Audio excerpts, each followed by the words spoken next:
Hi అండి, welcome to Tenali all in one creations. First time నా channel చూసారు తప్పకుండా లైక్ చేయండి, షేర్ చేయండి, సబ్స్క్రైబ్ చేయండి. మన తెనాల్లో షరాబ్ బజార్లో ఆ బజారు లాస్ట్న ఒక గుడి ఉంటుంది కదండి, రైట్ సైడ్. ఆ గుడి భావన ఋషి స్వామివారి గుడి అనమాట. చాలామందికి తెలిసే ఉంటుంది, తెలియని వాళ్ళకి చెప్తున్నాను. శ్రీ భద్రావతి సహిత భావన ఋషి స్వామివారి కళ్యాణ మహోత్సవం సందర్భంగా మొన్న ఆదివారం రాత్రి స్వామివారి ఊరేగింపు చాలా ఘనంగా జరిగిందండి. సోమవారం ఉదయమేమో కళ్యాణం చేశారు. ముందు రోజు రాత్రి స్వామివారిని ఊరేగించారు.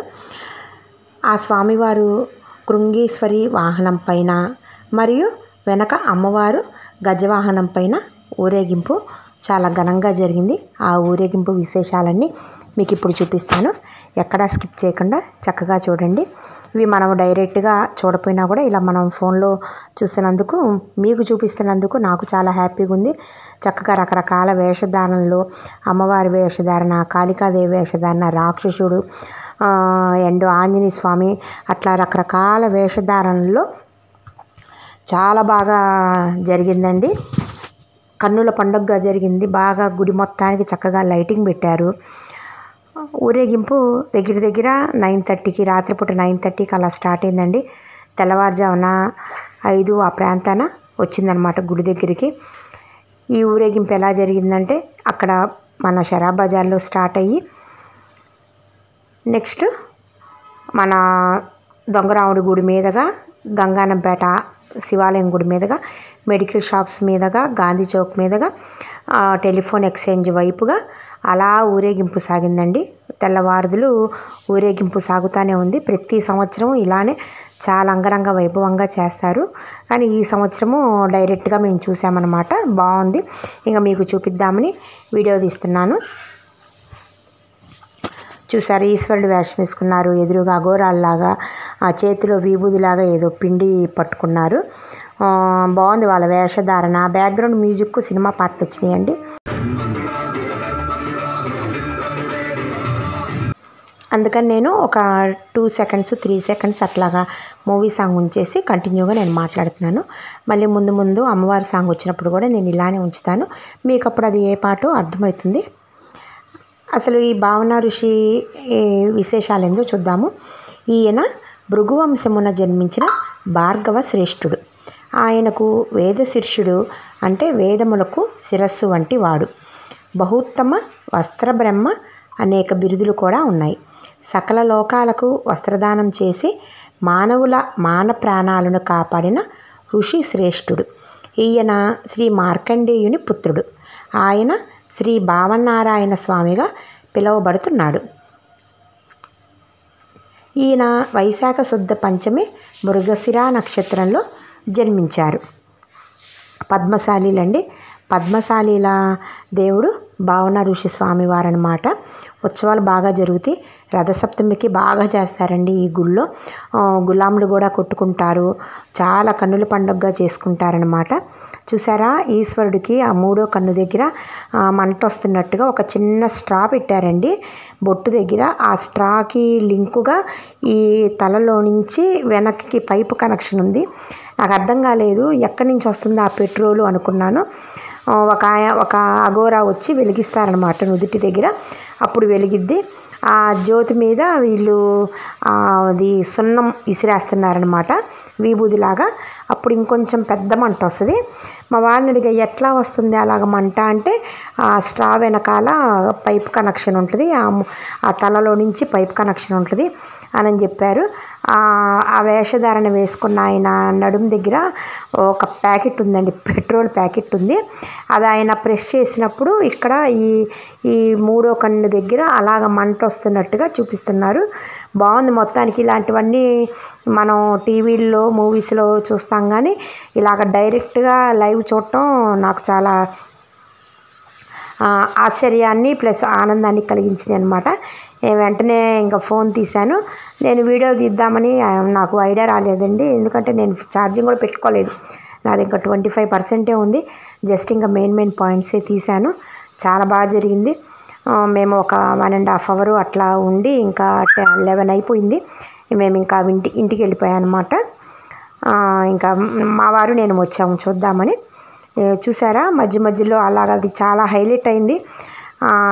బాగుంది. పిల్లలు పెద్దోళ్ళు అందరూ చక్కగా గుంపుగా నిలబడి చక్కగా వాళ్ళ వేషధారణ, నృత్యాలు అవన్నీ బాగా చూశారు. చాలా క్లాప్స్ కూడా కొట్టారు.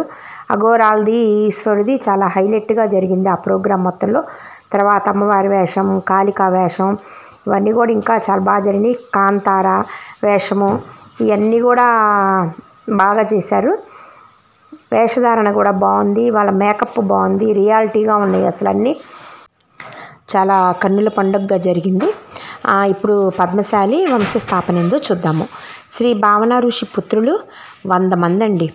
శతమార్కండేయులుగా కొనియాడబడిన వారైరి.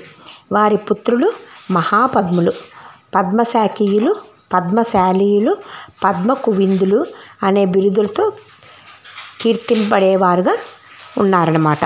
పద్మశాలీలు అంటే ఈ మగ్గాలు నేస్తారు కదండి, వాళ్ళనమాట వీళ్ళు పద్మశాలీలు. వీళ్ళ ఆదిదేవుడు ప్లస్ మెయిన్ దేవుడు ఈ భావన ఋషి స్వామివారు అన్నమాట.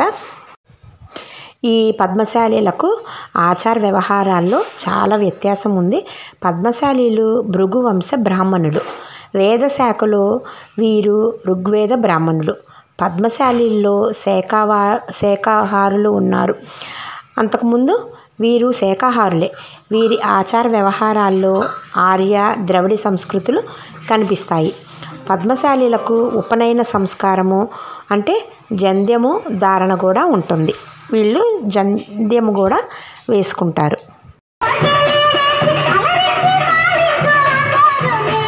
చక్కగా పాటకు తగ్గట్టుగా బాగా వేస్తున్నారు కదండి వీళ్ళు. ఇంకొన్ని విషయాలు చూద్దాము. ఈ పద్మశాలీలు అనేది భారతదేశంలో ఒక సామాజిక వర్గం. పద్మశాలి కులానికి చెందిన వారు ఆంధ్రప్రదేశ్, తెలంగాణ, కర్ణాటక, తమిళనాడు రాష్ట్రాల్లో ఎక్కువగా కనిపిస్తారు. వీరు అనుసరించి మతం శైవులు, వైష్ణవులుగా ఉన్నారు. వృత్తులను అనుసరించి కైకాల, కర్ణభక్తులు, సేనాపతులు, తొగటశాలీలుగా విడిపోయారు. గతంలో కేవలం చేనేత వృత్తిలో జీవనం సాగించిన పద్మశాలీలు ప్రస్తుతం అనేక వృత్తులపై జీవనం గడుపుతున్నారు. చాలా మంచి విషయాలు కదండి. ఈ గుడి చాలామందికి కొంతమందికి తెలుసు, కొంతమందికి తెలియదండి. ఏ గుడి అనుకుంటారు కూడా చాలామంది. అందుకని మీకు ఈ గుడి విశేషాలు, రథసప్తమికి ఇక్కడ ఇంత బాగా చేస్తారా అనే విషయాలన్నీ కూడా మీరందరూ చూస్తారు అని చెప్పి నేను ఈ వీడియో అనేది పెట్టానండి. ఇక్కడ వీళ్ళ వేషధారణ, వీళ్ళ డ్యాన్సులు, నృత్యాలు అవన్నీ ఉంటే అక్కడ ఇందాక చెప్పినట్టు స్వామివారిని, అమ్మవారిని 2 వాహనాల మీద కూర్చోబెట్టి చక్కగా అక్కడ కొబ్బరికాయలు అవన్నీ కొట్టి పూజలు చేస్తున్నారండి. అది కూడా చాలా బాగా జరిగింది. అవి కూడా నేను మెయిన్ బిట్స్ పెట్టాను. మీరు ఎక్కడా స్కిప్ చేయొద్దు. ప్రోగ్రాం మాత్రం చాలా కన్నుల పండుగ చాలా బాగా జరిగింది. న్యూస్ ఛానల్స్ వాళ్ళు చూసిన వాళ్ళందరూ కూడా వెంటనే ఫోన్లు తీసి వీడియోస్ అవి తీయటము అవన్నీ చేశారు.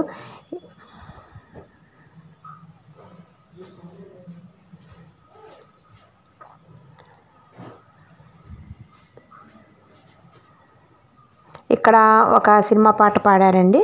అది సోహన్ బాబు మూవీ. గంగని చూస్తే గౌరికి మంట, గౌరిని చూస్తే గంగకు తంట. అది ఆ పాటకి కూడా కొంచెం వీళ్ళు నృత్యం అది వేశారు. నేను మరీ ఎక్కువ మరీ కాపీరైట్ వస్తుందని నేను మెయిన్వే ఉంచానమాట. మీకు ఆ సాంగ్ ఏందో అర్థమైద్దని.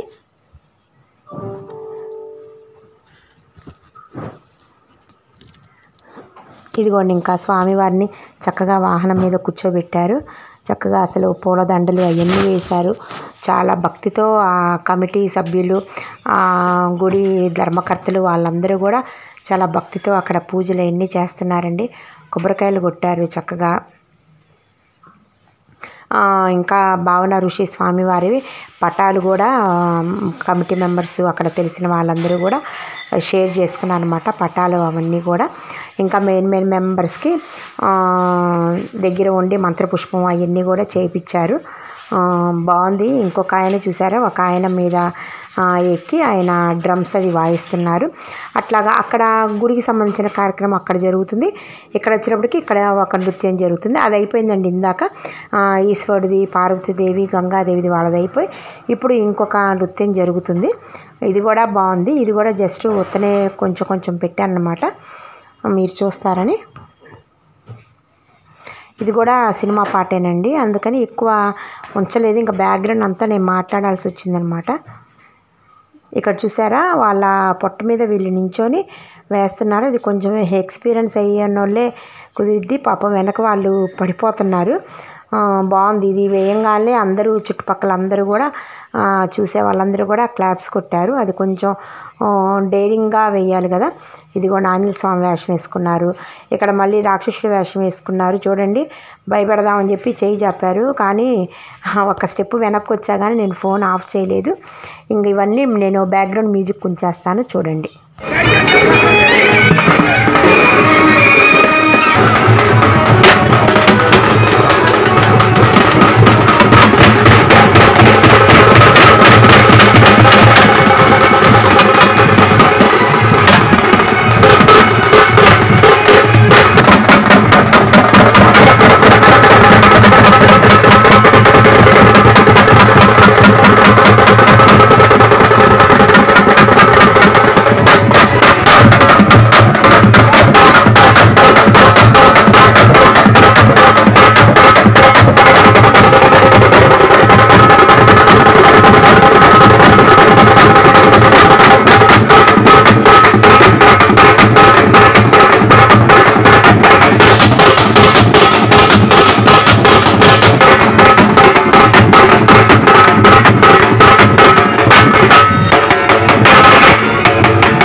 ఓకే అండి, చూశారు కదా, చాలా బాగా జరిగింది కదా.